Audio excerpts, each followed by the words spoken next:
Deputado, eu lembro que em março deste ano o senhor concedeu uma entrevista para a gente e no exato dia da entrevista saiu a notícia de que a Procuradoria-Geral da República tinha pedido o arquivamento de uma ação que era do PT, que pedia uma investigação contra o senhor, inclusive pedindo a apreensão do seu passaporte. E aí nós, inclusive, lhe perguntamos se, diante daquela decisão da PGR, na época, se o senhor voltaria para os Estados Unidos. O senhor disse que não, queria permanecer por aí. Antes da gente chegar no caso de hoje, eu queria que o senhor trouxesse um breve resumo de lá para cá, como é que tem sido a sua atuação aí nos Estados Unidos em relação à situação política brasileira, para a gente entender um pouco cronologicamente que pé nós estamos agora, deputado. Vamos lá, vou começar resgatando aqui desde a eleição do Trump.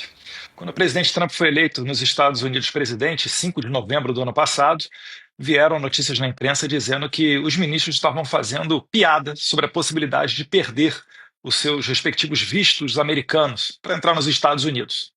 Depois, mais para frente, ocorreu essa ameaça de apreender o meu passaporte, logo depois que o presidente americano Donald Trump fez uma menção honrosa a mim, ao meu pai e à minha família durante o evento conservador CPAC, maior encontro de conservadores do mundo. E eu acho que isso daí ligou um sinal de alerta neles, porque eles começaram a construir uma narrativa. Eu lembro de alguns deputados do PT, do PSOL, do PDT, subir na tribuna da Câmara para dizer que eu estava cometendo um crime de soberania contra a soberania nacional por estar conspirando, se sabe, sei lá o que, com os norte-americanos. E aí eles pediram para que o meu passaporte fosse apreendido, numa tentativa de me brecar, de impedir esse meu trabalho internacional e me obrigar a jogar apenas o jogo deles dentro do Brasil, porque dentro do Brasil eles controlam tudo. Não preciso ir muito longe para vocês verem. O presidente da Câmara dizia abertamente uma opinião mais favorável a se analisar a anistia. O Moraes simplesmente mandou seus capangas da Polícia Federal irem visitar o pai do presidente Hugo Mota numa total covardia. O Hugo Mota é vítima nisso tudo, e o Alexandre de Moraes, ato contínuo, fez um jantar. E aí, nesse jantar, começou a fazer chacotas, outras matérias da imprensa dando conta de que me chamaram de bananinha, de covarde, etc. Só que agora quem está dando risada sou eu. Talvez aí o Alexandre de Moraes esteja vendo a bananinha entrar de uma maneira que ele não gosta. Mais para frente, eu tive uma reunião junto com o deputado norte-americano Corey Mills, da Flórida, um veterano de guerra, em primeiro mandato, pessoa que tem sido proeminente dentro da Câmara dos Deputados norte dos Estados Unidos, até fala-se que pode sair ao Senado na próxima eleição. E, numa conversa com ele, apresentei o tema do Brasil, ele se interessou, e na semana seguinte ele cumpriu com a palavra dele. Ele disse que faria uma pergunta durante uma oitiva do secretário de Estado, Marco Rubio, que equivale ao nosso chanceler, sobre o Brasil. E ele pergunta sobre a possibilidade de sancionar Moraes. Marco Rubio, então, responde, dizendo que sim, há uma grande probabilidade de que essa sanção contra o Moraes ocorra, tudo relacionado a violações de direitos humanos, pois trata-se da Lei Magnitsky, e também sobre a interferência do Alexandre de Moraes na jurisdição norte-americana, porque ele já expediu mandados de prisão contra cidadãos americanos com base em tweets que eles deram a partir do solo americano. Ele impede a livre entrada de empresas como a Rumble e a Truth Social ao Brasil, segue censurando outras pessoas que vivem sob a jurisdição norte-americana, que é o caso do Paulo Figueiredo, do Rodrigo Constantino e do Alan dos Santos, que perderam as suas contas nas redes sociais, tiveram contas bancárias congeladas e assim por diante. E a gente ainda bota um conteúdo a mais, que são os inimigos que o Moraes coleciona nos Estados Unidos. Ele prendeu durante 4 horas Jason Miller no aeroporto dos Estados Unidos, sem qualquer motivo, em 2021. Ele baniu o X do Brasil, empresa do Elon Musk, e depois congelou as contas da Starlink. Nessa oportunidade, uma das pessoas que mais criticou o Alexandre de Moraes foi hoje um dos principais assessores do Trump, que é o Stephen Miller. Então, tudo isso deixa o governo norte-americano sem saída, a não ser começar a utilizar desses mecanismos diplomáticos e de sanções para tentar segurar um pouco o ímpeto do Alexandre de Moraes. E eles estão batendo cabeça, finalizando. Por quê? Porque até ontem eles faziam chacota.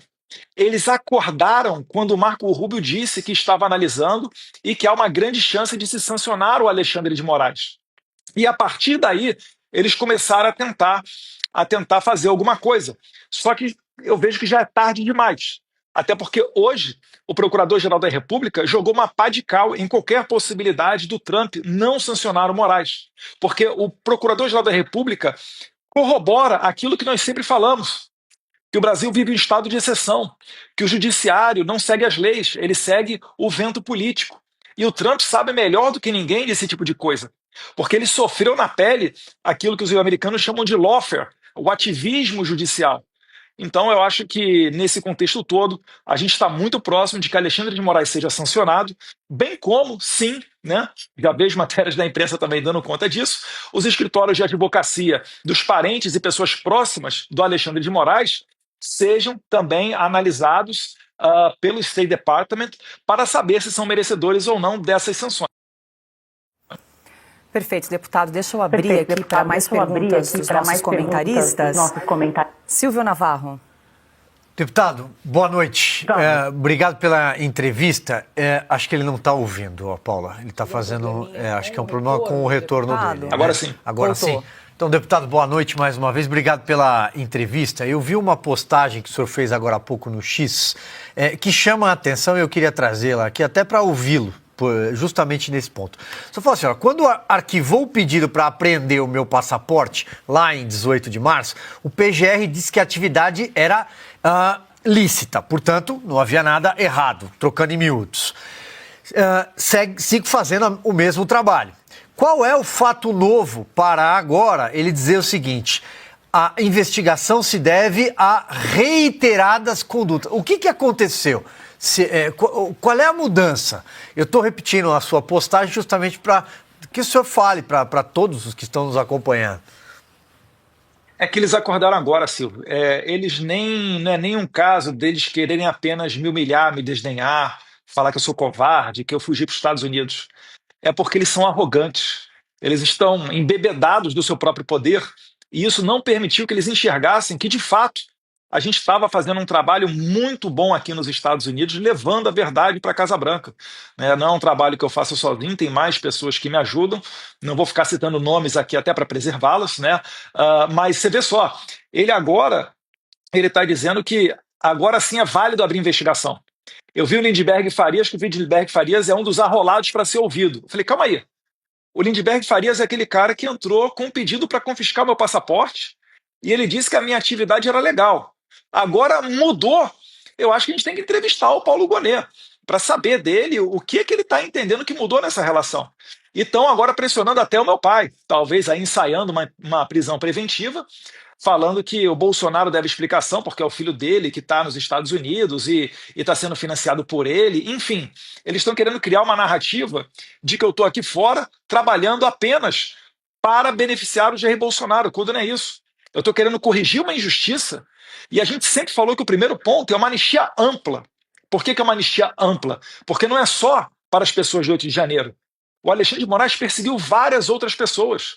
A prisão e condenação a mais de 8 anos de cadeia do Daniel Silveira, ela não é justa. A situação da juíza Ludmila Lins Grillo aqui nos Estados Unidos, que é a primeira juíza que eu vejo que perde até a aposentadoria. A pena máxima que deram, né, para Ludmila Lins Grillo, a aposentadoria compulsória, ela não consegue se beneficiar dos seus proventos, porque a Alexandre de Moraes congelou a conta dela no Brasil. Então é uma gama muito grande de pessoas que foram atingidas por essa sanha psicopata. E eu falo psicopata não no sentido de ser um adjetivo pejorativo, mas no sentido literal da palavra. Porque eu não consigo entender como que uma pessoa joga velhinhos e senhoras na cadeia e condena a 14 anos de idade, sem se comover, sem ter misericórdia, sem ter piedade, acusando elas de abolição violenta do Estado Democrático de Direito e de golpe armado, sendo que não foi apreendida nenhuma arma e dado nenhum tiro no dia 8 de janeiro. Então a gente está diante de um claro movimento político para tentar derrubar o Jair Bolsonaro, e quem está pagando o pato no meio desse caminho todo são, infelizmente, essas humildes e pessoas simples do 8 de janeiro. Porque tem vendedor de pipoca, vendedor de sorvete, autista, mendigo, uberista, tem todo o Brasil ali dentro, de pessoas simples. Não são, obviamente, terroristas.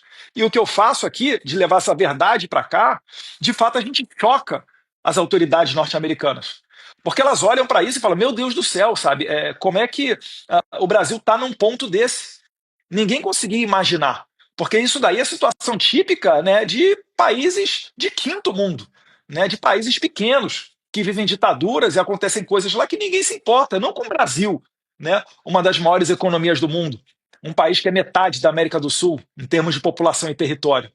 Então, isso tudo daí está mostrando que nós estamos do lado certo, nós estamos com a verdade. E o Paulo Gonet mostra mais uma vez que no Brasil não existe poder judiciário, existe perseguição.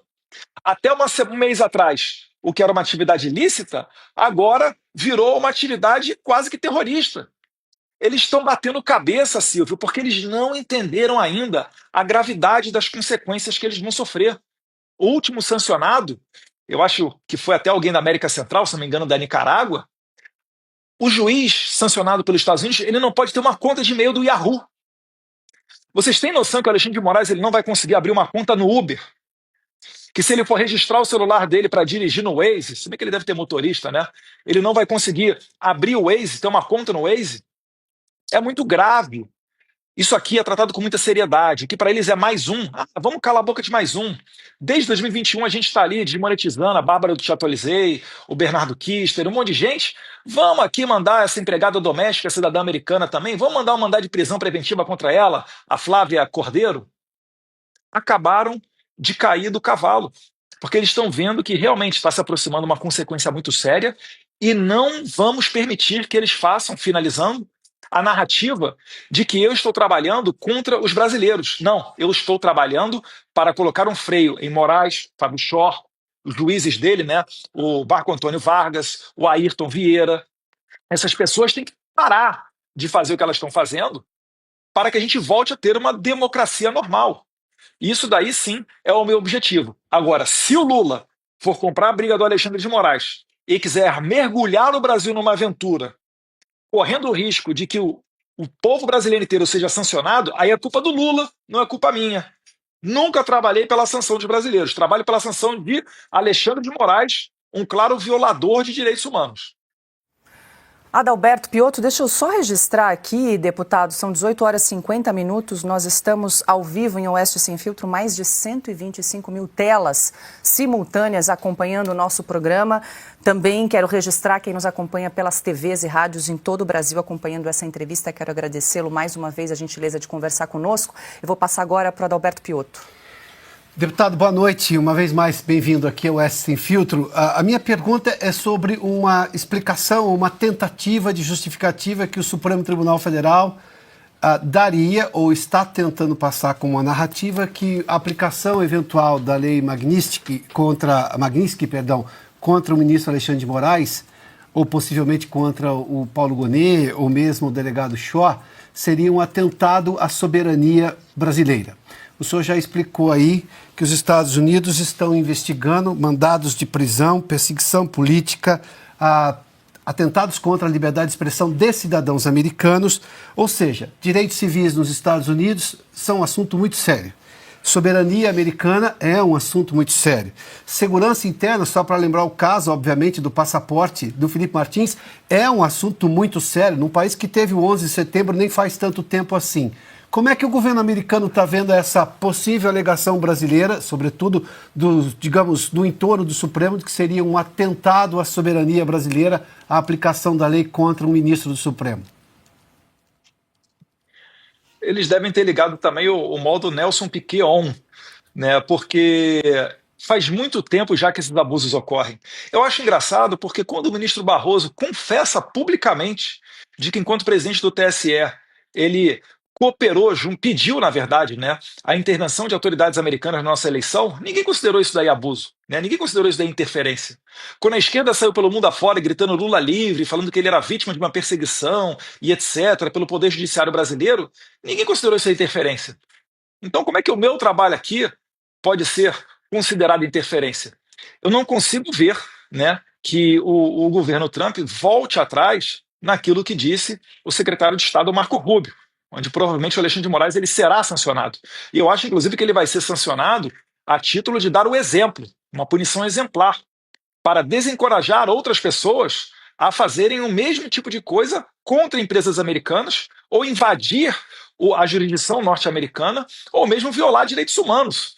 Eu não vejo essa possibilidade acontecendo, porque já há o aval, quando o Marco Rubio, quando o secretário de Estado fala publicamente que ele provavelmente vai sancionar alguém, é porque ele já tem um aval de outras autoridades. Eu lembro, durante o governo do presidente Bolsonaro, determinadas medidas, não é só o presidente tomar a decisão, aquilo tinha que ser construído. Né? Ó, o MJ tem que dar ok, o ministro da Defesa tem que dar ok, o GSI tem que dar ok, para depois ir para a mesa do presidente. E hoje em dia, eu acredito, né, que esteja sobre a mesa do Trump a sanção do Alexandre de Moraes, a ordem executiva para sancioná-lo.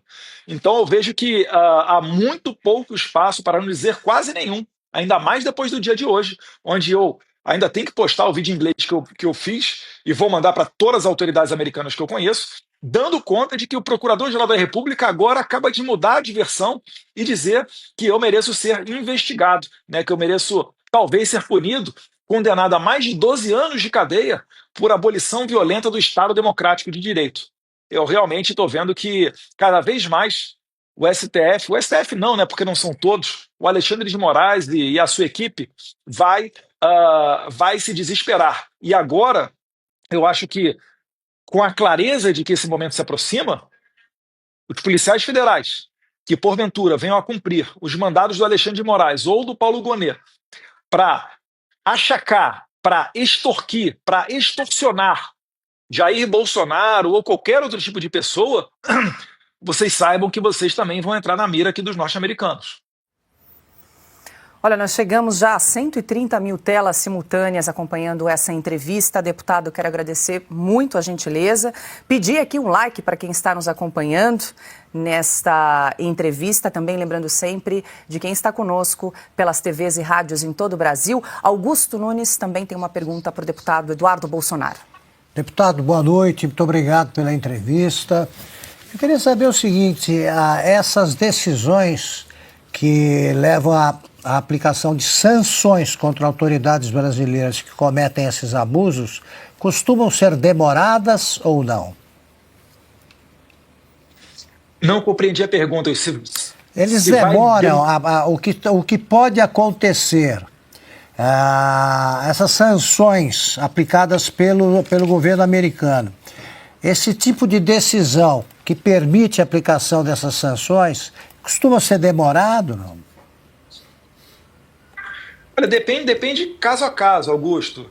O que eu posso dizer é o seguinte, a gente já tem muito tempo já que está ventilando essa ideia dentro da Casa Branca, inclusive dentro do Congresso Nacional Americano. Os deputados, por exemplo, Maria Elvira Salazar, junto com Richard McCormick, né, da Flórida e da Geórgia, já escreveram cartas abertas pedindo ao presidente Trump para que ele sancione o Alexandre de Moraes com base na Lei Magnitsky. O senador Mike Lee, de Utah, pessoa muito próxima do Elon Musk também se posicionou da mesma maneira nas redes sociais. Então esse movimento está acontecendo há muito tempo. Né? Eu já fiz várias reuniões dentro da Casa Branca, junto comigo esteve o Paulo Figueiredo, algumas outras pessoas que não vêm ao caso aqui falar. E então é por isso que eu posso falar com propriedade. Está muito maduro. Né? O erro do Alexandre de Moraes foi tirar a gente para chacota. É o que eu falo, a arrogância dele está na base da ruína, né, do Alexandre de Moraes. Que depois que isso tudo acontecer, eu não vejo o Alexandre de Moraes com o mesmo ímpeto e a mesma força para tocar adiante essas arbitrariedades. Porque aquele que é sancionado também tomam as chamadas sanções secundárias quem se relaciona com eles. Então, qualquer tipo de contrato, né, qualquer tipo de empresa, qualquer tipo de atitude que o Alexandre de Moraes tome em conjunto com outras pessoas, essas outras pessoas também podem sofrer as mesmas penalidades do Alexandre de Moraes. Isso é um processo que não é da noite para o dia, com certeza leva algum tempo. Basta você ver que todo mundo bate a porta aqui do governo Trump pedindo uma ajuda, seja para libertar reféns do Hamas, seja para tomar algumas decisões com relação à guerra da Rússia com a Ucrânia e vários outros assuntos. Então o mundo inteiro está aqui nos Estados Unidos.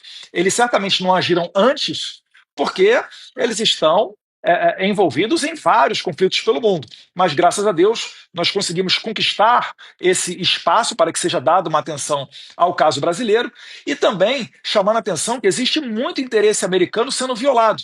Como eu disse, né, um cidadão americano, ser impedido uma ordem de prisão contra essa pessoa porque ela tuitou algo, já seria grave demais censurá-la, derrubar as suas redes sociais, quanto mais prendê-la.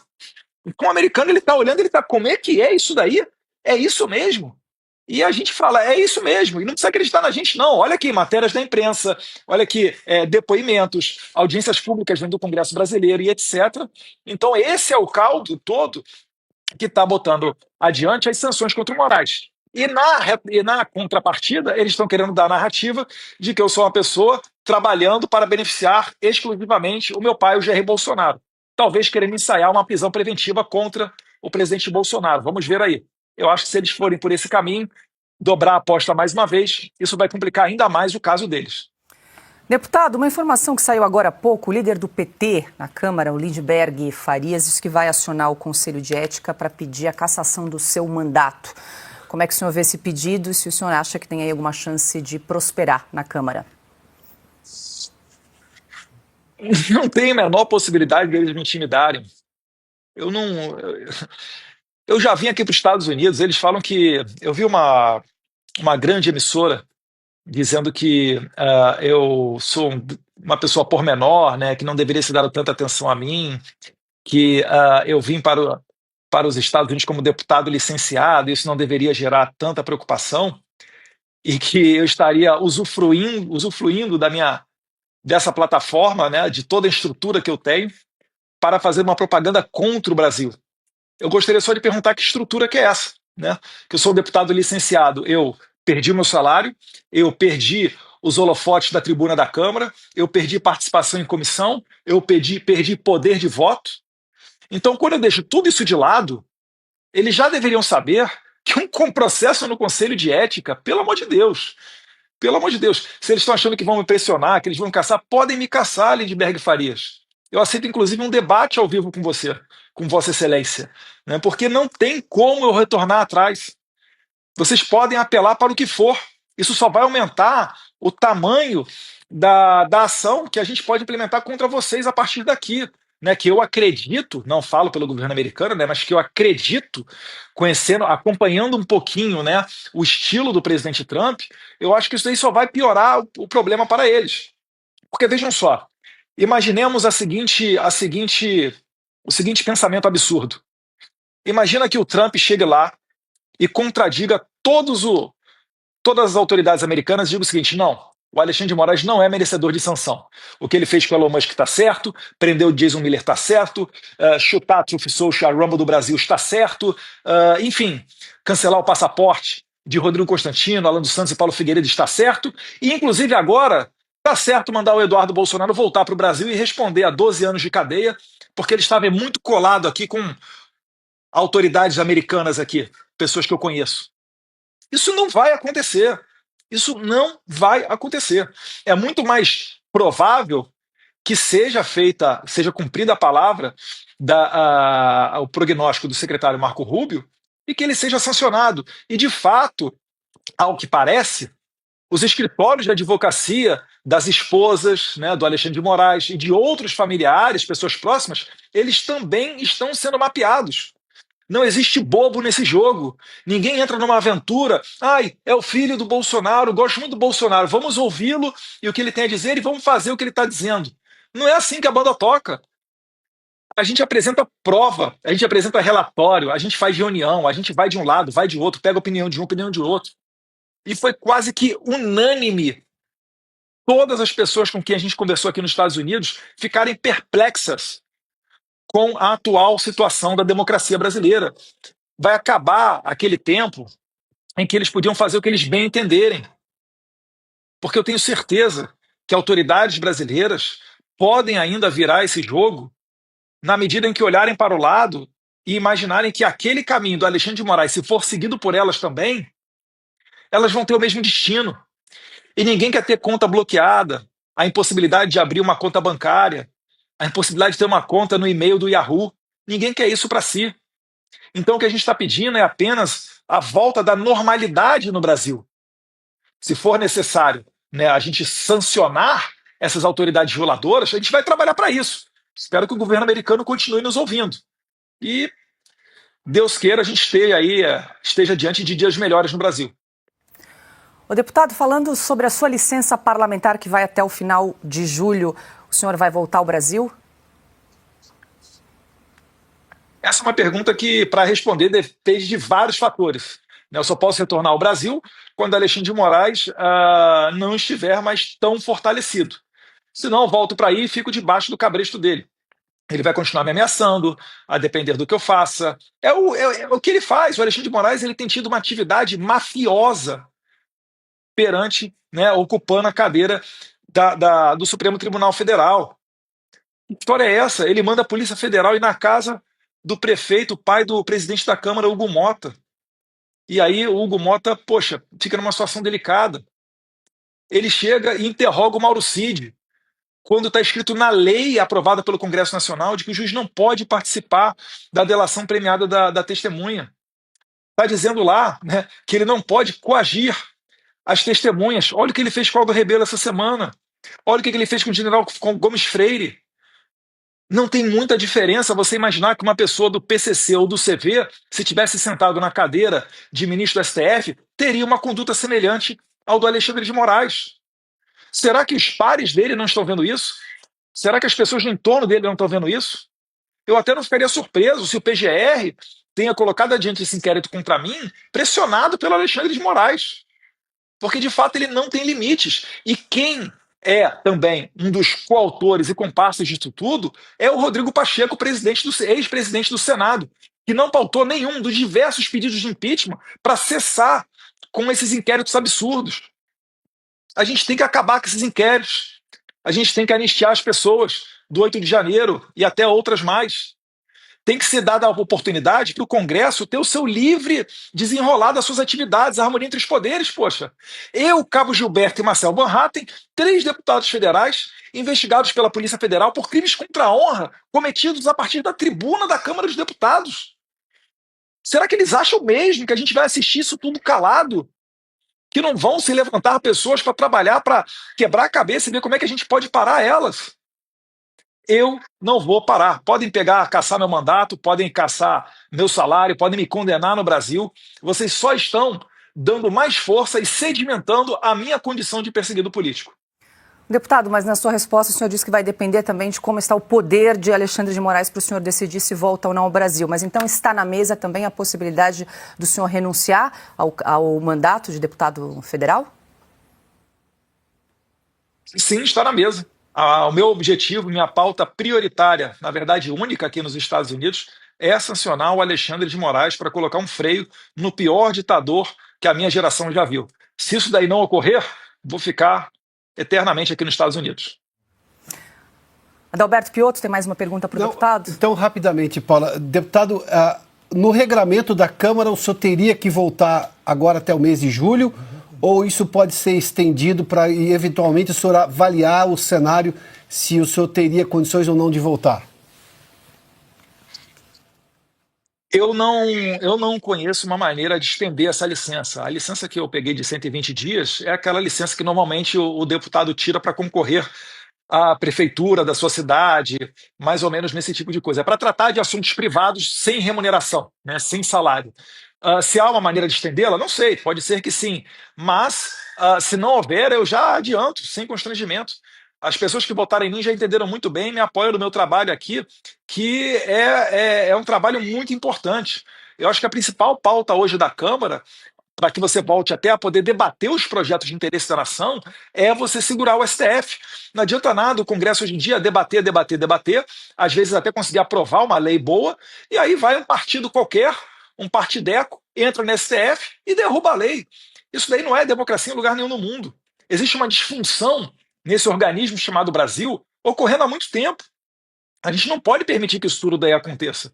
Então a minha pauta aqui é essa, né? Eu enxergo que após sancionado Alexandre de Moraes, a gente vai ver o ambiente político melhorando no Brasil e tendo a segurança de que eu possa retornar, né? Eu, que não sou nenhum criminoso, nunca estive envolvido em nenhum processo de corrupção, nem sequer a fatos relativos ao 8 de janeiro, para que eu possa retornar e ser realmente um deputado federal ou me candidate no futuro a qualquer outro cargo, né? Não faz sentido eu retornar, sendo que o Alexandre de Moraes continue poderoso. Para finalizar, se ele botou há mais de 8 anos de cadeia o Daniel Silveira sem poder progredir de regime porque ele fez um vídeo, imagina o que ele não faria comigo, sabendo que eu estou aqui trabalhando com autoridades de altíssimo nível para sancioná-lo. Deputado, desculpa insistir, mas se o senhor disse que pode ficar indefinidamente aí nos Estados Unidos, como é que o senhor avalia que essa decisão pode interferir no projeto eleitoral do PL, seu partido, para o ano que vem, para as eleições de 2026? Olha, eu tenho falado há um bom tempo que existem alguns fatos que colocam a pulga atrás da minha orelha. Dou como exemplo um processo que a Tabata Amaral move contra mim, porque a gente trocou farpas na internet por conta do projeto de lei dela dos absorventes grátis, né? Que grátis não tem nada, no final das contas quem paga é você, contribuinte. Mas enfim, troquei farpas com ela me processou, o processo já está há meses pronto para julgamento, relatoria do Alexandre de Moraes. Uma daquelas coincidências, né? Que a gente fica perguntando, Deus, como é que pode?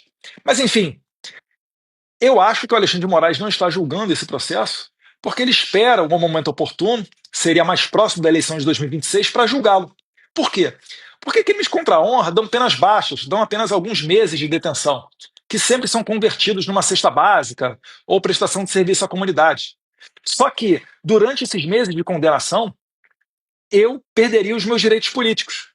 Então, ainda que eu fosse condenado a 2, 3 ou 4 meses por esses crimes contra a honra, que é uma novidade que essa Suprema Corte está trazendo, porque até então tudo estava abarcado sobre a imunidade parlamentar, se eu for condenado a 4 meses que seja, e aqui entrar o primeiro domingo de outubro de 2026, o dia da eleição, eu não terei meus direitos políticos, eu estarei fora de combate. Isso pode perfeitamente acontecer comigo e com qualquer outra pessoa que venha pleitear um cargo de deputado federal, estadual, né, ou mesmo senador. Eu consigo ver perfeitamente eles fazendo esse tipo de coisa.